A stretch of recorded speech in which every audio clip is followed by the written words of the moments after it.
All right. What else? The big meeting. You had the annual meeting. We did. How many people? Lots of people? About 220. We filled the place, filled the Punta Gorda Civic Association. We had standing room only, which was awesome. Everybody came to hear my presentation, of course. Well, I'm sure that's why they were there, yes. But it was a great meeting. Feedback has been that people felt like it was probably our best meeting yet. Good. Which was great. Tom Patton did a nice job and encouraged people to reach out.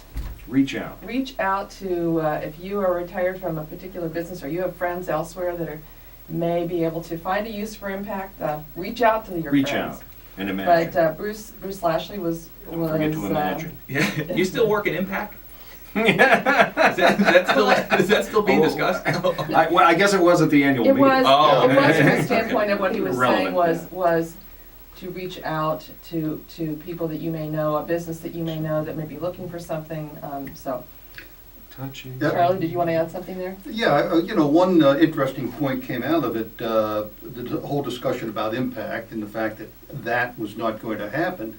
But Tom Patton did say that the incubator was still a very real tool that they were looking at. So there's a separation between where it would go and the whole concept. So that's good that that's still very much on the table. Well, yeah, and like I said, we do have that one in Inglewood that Mhm. is just kicking off, and we've got the one in Lee County that we can look to for, because it has been successful for a number of years. So we got some good examples to work on if That's they want right. to pursue that. You know what? I think it was one of the callers earlier mentioned about the architectural review as well as the landscaping, if they can coexist. And I know I just had a land planner email me the comprehensive Charlotte County architectural review code, and I had a chance to look at it and comment.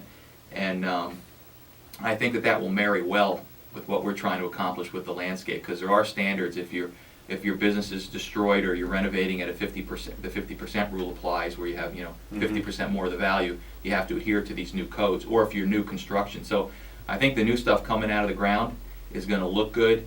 It has to have a landscape code along with it, and it's going to blend with what we're trying to do. I mean, this stuff takes time. You can't grandfather in existing businesses. It Sure. would be a hardship for those. So, but back to the annual meeting. Oh, I'm sorry. Bruce Lashley did a great job, and I think that was an opportunity for a lot of citizens to meet him and hear him, who have not been able to get to know him before. So that was a definite plus, and people got to ask questions, very frank and honest questions. We didn't censor any questions; everything was fair game, so it was a good time.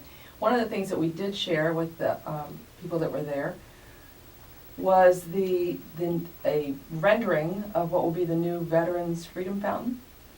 The committee comprised of the Punta Gorda Kiwanis, Team Punta Gorda, the Punta Gorda Chamber, and the Charlotte County Veterans Council, I believe it I is, think which is comprised of a number of different veterans organizations in Charlotte County. They did come to an agreement on what the fountain will look like, and we showed a rendering of it. There was a photograph of, or the rendering was in the Punta Gorda Herald on yesterday.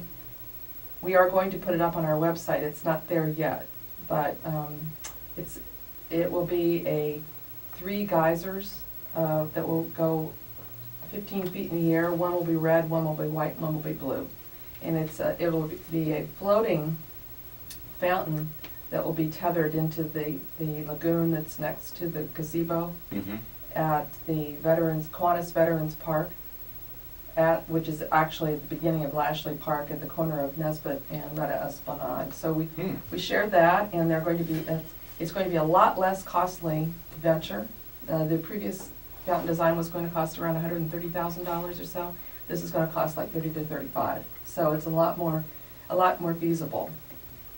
We also showed the ad that is now up on Cruisersnet.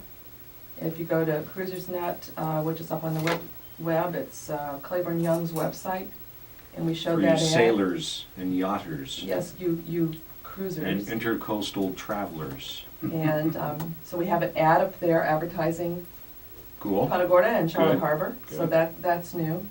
And we talked about the community gardens, which is just such a hot topic these days. And Yeah, tell us quickly about your grant. We got about just- 45 seconds. on Friday, we received a notification, we received a grant to help construct a community garden at Charlotte High School. Good. And so we're going to be meeting with them next week and starting all the planning for this. And we're very excited about it. It's going to get all kinds of student organizations at the high school involved. We're also in discussion with Port Charlotte High, as well as Charlotte Technical Center and City of Punta Gorda, and we have a lot more plans there, so. Excellent.